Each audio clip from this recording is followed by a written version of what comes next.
sudah hadir pada pagi hari ini. Kita akan melaksanakan case report presentation, ya, laporan kasus dari teman kalian, ya. Kasus mayor ini adalah suatu kasus di ilmu penyakit mulut, di mana bagaimana manifestasi dari penyakit sistemik terlihat di rongga mulut. Intinya seperti itu, ya. Saya harapkan kalau misalnya sesudah kalian keluar dari ruangan ini, kalian dapat tahu bagaimana sih manifestasi oral penyakit sistemik. Kalau pada pagi hari ini kasusnya tentang kelainan GI tract, ya, kelainan pencernaan di rongga mulut itu seperti apa, sehingga nanti kalian bisa mendiagnosis, bisa merencanakan perawatan untuk pasien dengan keluhan di rongga mulut dengan kondisi sistemiknya, ya. Kalian juga bisa mengedukasi pasien untuk mengurangi keluhannya, ya. Itu targetnya ketika kalian sudah menyaksikan atau mengikuti perkuliahan atau case report ini, kalian bisa early diagnosis. Kadang-kadang pasien tidak tahu bahwa ternyata dia mengalami kondisi itu, gitu ya. Itu kemudian metodenya, ya, metode untuk case report untuk yang periode 37 mungkin bingung, ya, karena baru masuk ini bagaimana metodenya. Metode pembelajaran untuk case report ini jelas ada kasus mayor. Kasus mayor itu nanti kalian dapat dari rumah sakit di Jaring, ya, rumah sakit di Jaring. Kemudian nanti kalian melakukan bimbingan bersama saya sesuai dengan kasus. Kalian membuat laporan makalah, kemudian sesudah siap maka kalian akan mempresentasikannya, ya. Saat mempresentasikannya, saya harapkan interaktif, ya. Jadi nanti ada yang tanya apa saja, ya. Teman kalian, ya, kakak kalian akan berusaha menjawab dan saya akan memandu. Kalau misalnya agak-agak sedikit melenceng, nanti saya akan luruskan ke arah yang benar, ya. Kita interaktif aja, ya. Kebetulan pada pagi hari ini adalah serostomia, ya. Serostomia pada pasien kolik abdomen et causa suspect ileus obstruktif. Ada yang tahu nggak? Nanti kita akan belajar, ya.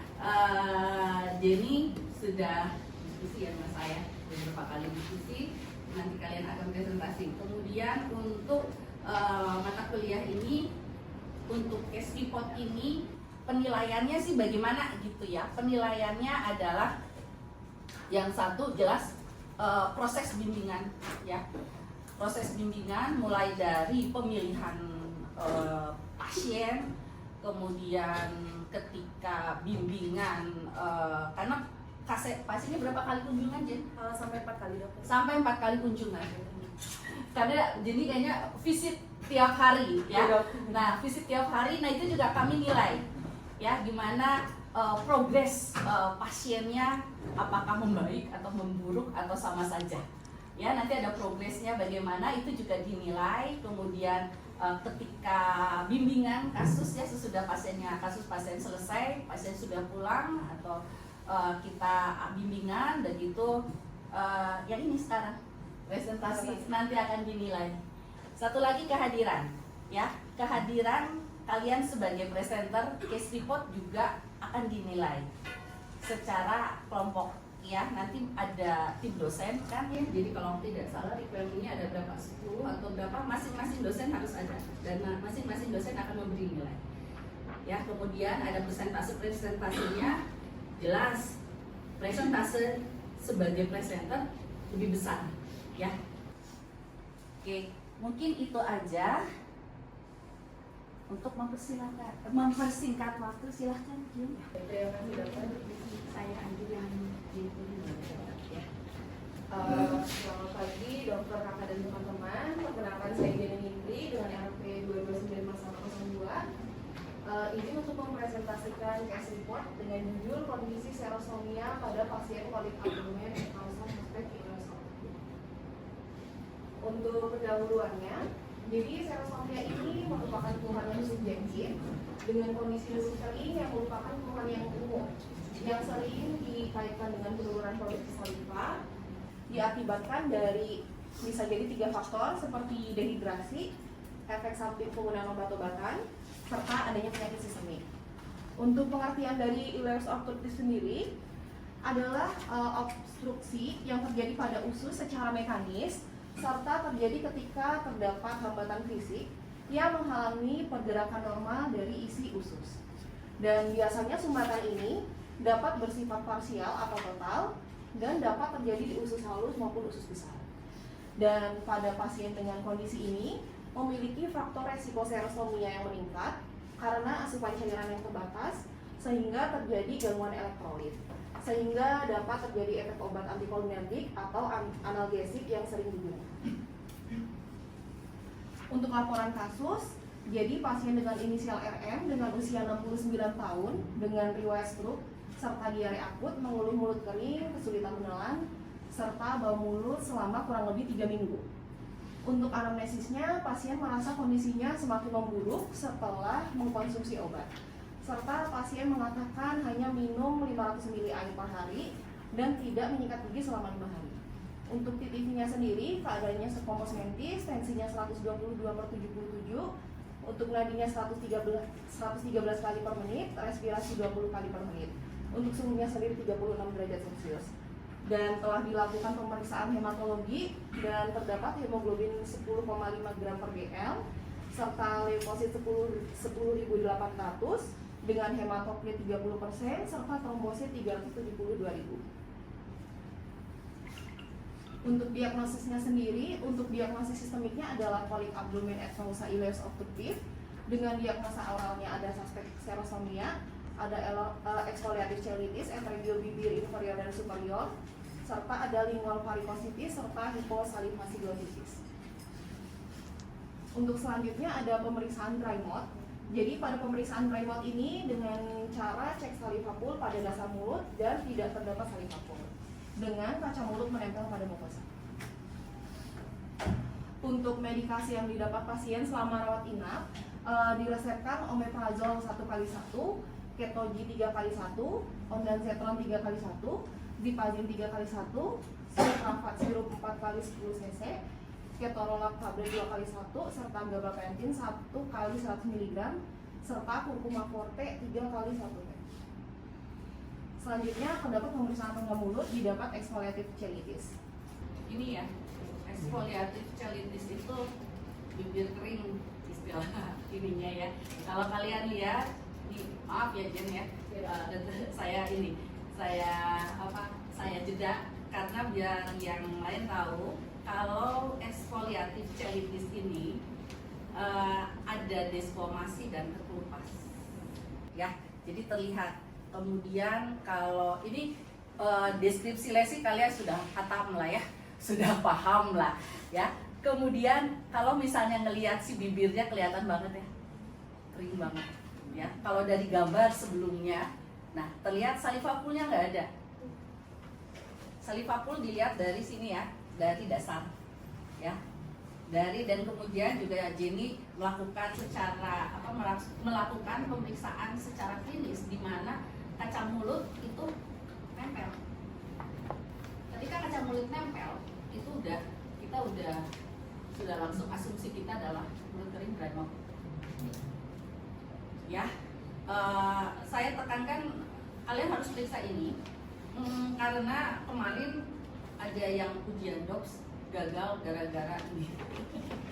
Ya, dia miss gitu. Pasiennya dia fokus ke deskripsi lesi tetapi tanpa melihat bahwa kaca mulut sebetulnya sudah nempel ya. Jadi ini pembelajaran buat kalian ya, early diagnosis untuk kondisi serostomia ini ya. Oke, yuk Jen lanjut. Jadi untuk hari pertama dan hari kedua ini sebenarnya pasien tidak ada perubahan yang signifikan karena pasien tidak mengikuti instruksi sehingga OH-nya didapat sangat buruk dengan kondisi bibir pasien masih terdapat exfoliative cheilitis dengan tisu, desquamasi dan erosif yang positif. Kemudian untuk lingualnya terdapat lingual varicositis serta hiposalivasi glottitis dengan terdapat lobul berwarna kemerahan. Serta untuk gingivanya adalah edem. Dan pada hari ketiga terdapat perubahan pasien. Jadi sehingga pasien ini merasa rongga mulutnya lebih segar serta mulut tidak terlalu kering karena pasien mengikuti instruksi dengan membersihkan rongga mulut menggunakan kasa steril serta mengkonsumsi air mineral yang cukup serta menggunakan pelembab bibir dan berkumur menggunakan povidone iodin 1%. Nah, berikut ini terdapat gambaran keadaan mukosa oral pasien setelah mengikuti instruksi. Ya, bisa terlihat kalau saya lihat sih masih kering ya, tetapi jelas lebih baik dibanding pas awal. Dilihat dari mana celitisnya, kalian lihat bibirnya lebih lembab ya. Mungkin ini salivapulnya tidak terfoto ya, ada mungkin ya salivapul, walaupun lidah terlihat masih kering ya, lidah terlihat masih kering, tetapi kayaknya kaca mulut ini tangan coba ini ya, apakah nempel atau enggak ya. Nah ini kayaknya nempel enggak? Agak sedikit nempel, tetapi enggak sekering yang pertama dok. Ya, jadi dalam 3 kali kunjungan 3 hari ya, dengan edukasi yang baik pada pasien, boleh dibilang keluhan kekeringan di rongga mulut dapat diatasi ya.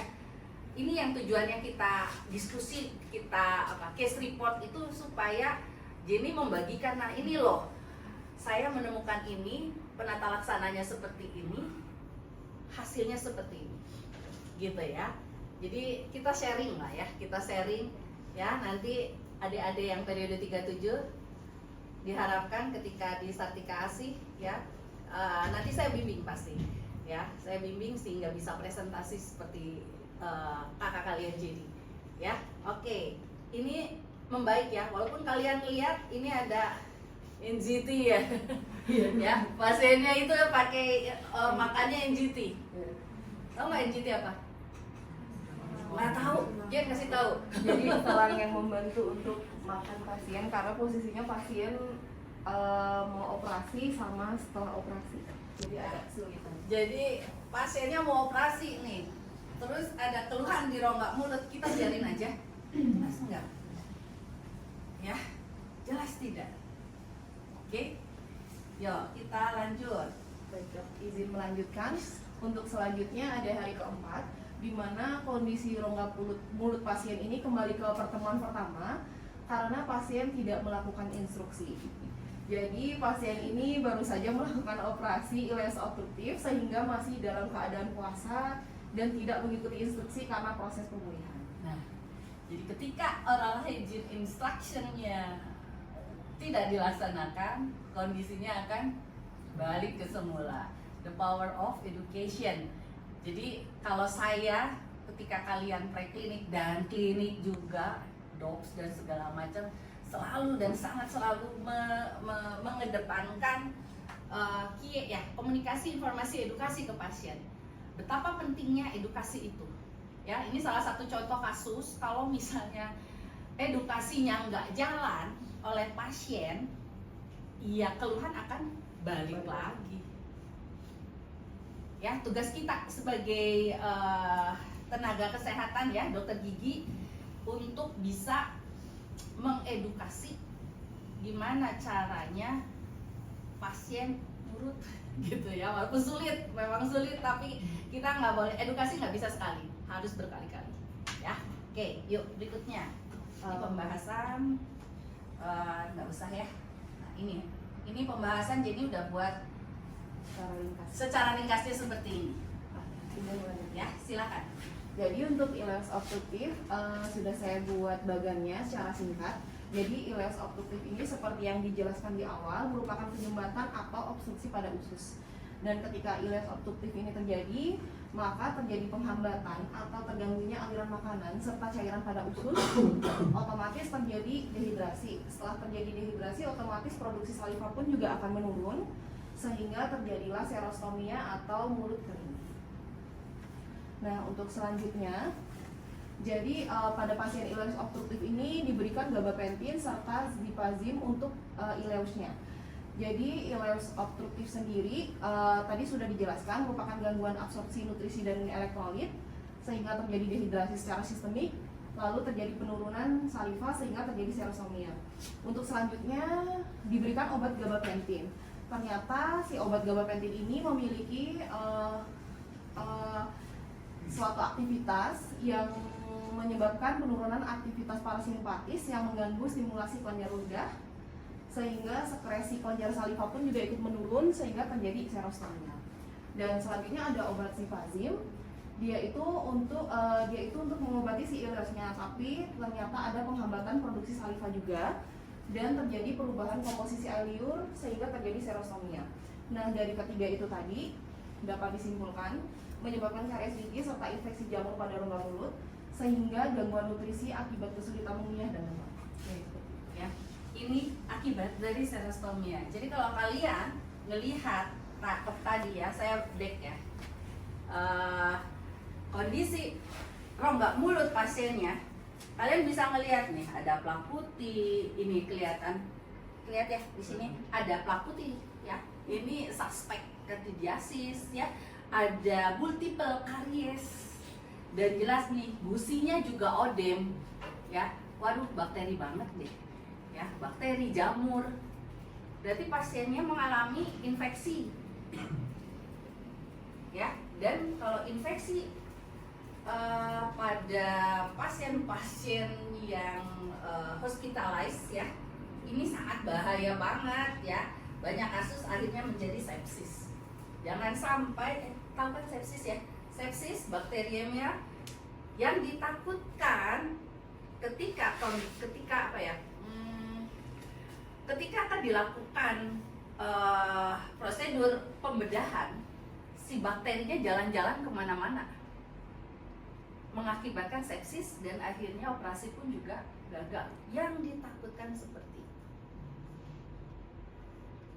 Ya, jadi peran kita sebagai dokter gigi adalah mencegah terjadinya fokal infeksi dan fokus infeksi dari rongga mulut. Ya, oke.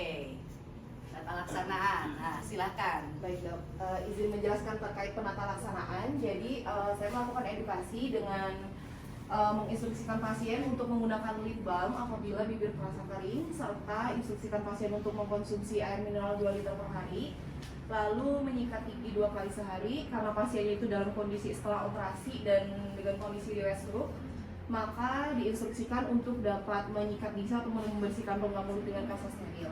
Lalu jangan lupa mengkonsumsi buah dan sayur serta makan makanan bergizi serta melakukan diet lunak, serta tidak lupa mengedukasi pasien bahwa kondisi tersebut diakibatkan karena dehidrasi akibat mengkonsumsi obat serta faktor usia. Dan untuk farmakologinya sendiri meresepkan penggunaan obat kumur seperti povidone iodin 1% dengan kumur 10 ml selama 60 detik 2-3 kali sehari. Untuk kesimpulannya, jadi serostomia pada pasien dengan ileus obstruktif sendiri dipengaruhi oleh dehidrasi, efek obat, kebersihan rongga mulut yang buruk, serta untuk manajemen holistik meliputi rehidrasi, perawatan oral rutin, evaluasi obat-obatan yang diperlukan untuk mencegah komplikasi seperti infeksi atau ulcerasi mukosa, dan edukasi kepada pasien tentang pentingnya kebersihan rongga mulut juga menjadi aspek kunci dalam tata laksana. Sekian dari presentasi saya kembalikan ke Dr. Syuri.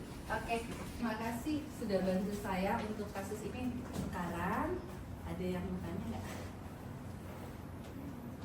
Coba, yuk tanyalah. Sebelum bertanya dilarang ketika ujian. Yalah ya, ketika ujian nggak boleh.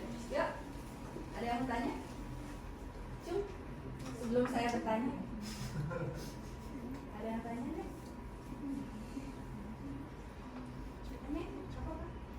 Kristo mau nanya? Kristo. Saya ingatnya jadi si Kristo aja. Aduh, ada yang tanya nggak? Silakan. Sebelumnya, selamat pagi dokter dan kakak-kakak semua. Nama saya Johannes, dengan kakak saya Johannes menjadi saya ingin bertanya saja dok. Nanti saya bertanya-tanya. Tadi kan pasiennya mengalami stroke serta gangguan itu ya dok ya. Nah yang saya tanyakan berarti apakah kita edukasi juga kepada anak atau siapanya itu untuk melakukan itu kan tadi tidak dijelaskan atau tidak disebutkan struknya bagaimana seperti itu. Terima kasih dok. Struknya bagaimana? Baik, izin jawab dok. Jadi kan waktu itu struknya itu punya riwayat aja, tapi masih bisa berinteraksi, cuma lemes karena punya anemia. Jadi untuk instruksinya disampaikan kepada keluarganya untuk membantu si pasien seperti itu. Ya. Jadi edukasinya diberikan bukan hanya ke pasien, tetapi ke keluarga. Ya, karena nanti keluarga yang akan bantu ya, ngelapin segala macam. Kemudian umur juga mungkin agak sedikit sulit, jadi memang harus dibantu oleh keluarga atau caregiver-nya. Ya. Oke, ada lagi yang mau ditanyakan? Ada lagi? Ini kasusnya menarik karena jarang sih sebetulnya. Ya maksudnya jarang dapat tuh di Satika ASI dengan kondisi NCT dan kemungkinannya banyak banget ya infeksinya. Tapi yang menjadi highlight di sini adalah si serostomianya. Ya, serostomia akibat dari kondisi sistemik. Kalau tadi kalian melihat pathway-nya ya, bisa disebabkan karena apa aja? Gabapentin itu apa sih? Obat ya. Obat diberikan, coba lihat dari itunya. Obat-obatan yang diberikan oleh ke pasien. Ya, jadi nanti kalian juga ketika ke rumah sakit ya, jejaring, nanti ini tuh penting banget. Kenapa? Jadi jangan pikir dokter gigi itu hanya ngurusin gigi. Ya.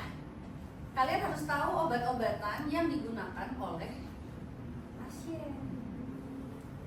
Ya, apakah nanti obat-obatan ini berpengaruh ke rongga mulut, baik langsung maupun tidak langsung. Ya.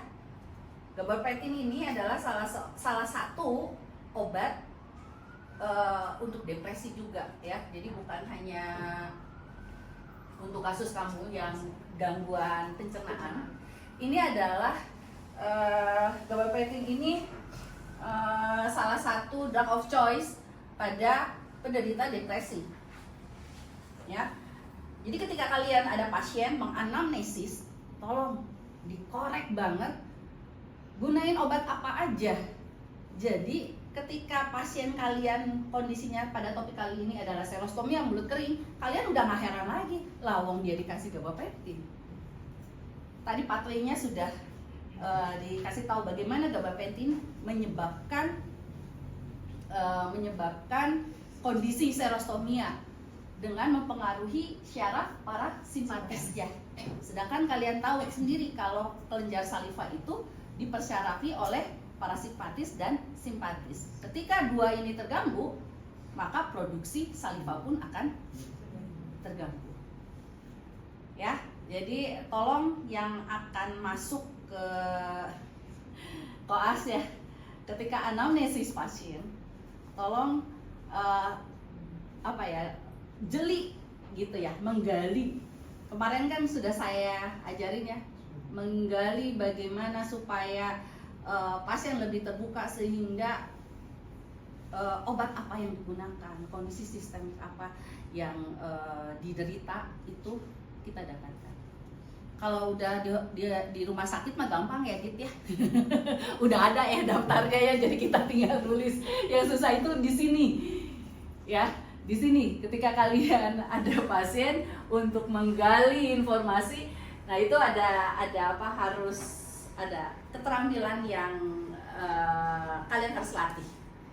Ya, kemudian apalagi selain medikasi dan untuk pasiennya ya, terus apalagi sih tadi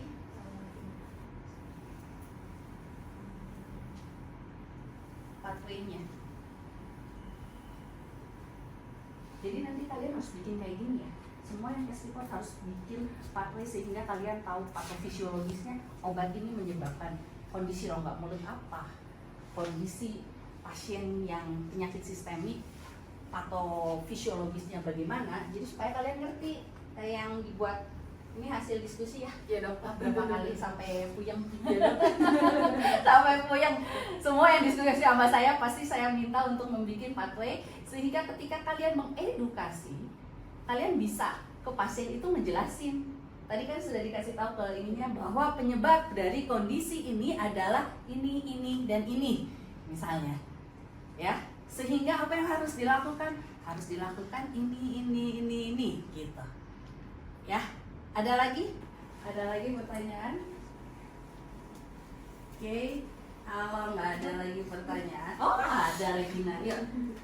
Dokter, terima kasih. Saya Regina izin bertanya, kalau dari obat lain selain yang udah dijelasin kayak gabapentin sama zepazim ini, ada lagi nggak obat yang bisa mempengaruhi produksi salivanya dok, atau yang bisa menyebabkan serostomia?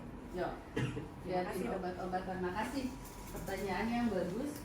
Nah ini, silakan. Ada lagi nggak? Kita bahas ya obat-obatannya. Omeprazol adalah obat lambung. Ya, is okay. Tidak. Ketozid apa? Obat untuk ini dok, sebenarnya lebih ke, kalau yang dari saya baca dok, kayak lebih ke persyaratan gitu dok. Ya, syaraf. Jadi sebetulnya apakah ini bisa? Ke syaraf? Bisa nggak? Bisa jadi. Ya. Ya dok. Ondansetron. Buat mual dok. Iya, buat mual. Ya, kira-kira buat mual itu biasanya mempengaruhi apa? Susunan syaraf pusat. Kira-kira bisa nggak? Ya, ini tadi udah ya. Suprafat, obat lambung. Ya, ini melapisi. Ya, melapisi dinding lambung yang keren ya. Tahu ya. Melapisi karena rongga mulutnya seperti itu, ditengarai kondisi GI tract-nya pun acak-acakan. Nah, ini si suprafat ini adalah untuk melapisi sebagai apa ya? Ya. Oke, ketorolak. Ya bener ya, ketorolak. Ketorolak tuh apa ya? Ya, pencernaan. Kan ini kan pasiennya memang pencernaan semua. Gabapentin tadi udah ya. Kurkuma itu vitamin ya. Karena dia malut banget ya. Tapi kalau dilihat dari hasil labnya, coba hasil labnya, ini perempuan, laki perempuan, perempuan, ya. Kalau saya sih lihat sih ya, sepertinya cakep ya, ininya hasil pemeriksaan labnya. Nanti kalian juga harus belajar membaca, itu di kompetensi kalian harus bisa membaca hasil lab, ya. Hasil lab HB 10,5 normal nggak? Enggak, turun untuk perempuan. Harusnya sekitar di 11-an ya. Ya, tapi ini nggak terlalu heboh ya. Leukosit 10.800 normal nggak? Leukosit untuk tanda-tanda infeksi. Normalnya berapa? Lupa. Cari ya. Ya. Leukosit ini kalau misalnya tinggi berarti ada infeksi. Ya. Hematokrit ya, hematokrit itu hubungannya sama HB. Kalau saya ngitungnya HB dikali 3 hematokrit berarti normal. Ini kali 3 30% berarti normal. Trombosit ini masih dalam batas normal. Oke. Ya, jadi kalau misalnya tadi pertanyaan apakah ada obat-obatan lain yang mempengaruhi kondisi serostomianya, ya ada. Ya, balik lagi serostomia adalah keluhan rongga mulut kering. Rongga mulut kering berarti produksi air salivanya turun. Produksi salivanya turun berarti karena ada satu kondisi, baik itu kondisi lokal maupun kondisi sistemik ataukah obat-obatan yang mempengaruhi kondisi. Oke. Mungkin itu aja. Saya tutup case report pada pagi hari ini. Nanti kita bertemu dengan case report selanjutnya ya. Nanti mungkin menjadi berikutnya. Kalau periode 37 mau lihat biar tahu menambah ilmu, silakan. Oke. Sekali lagi terima kasih. Sekian. Terima kasih.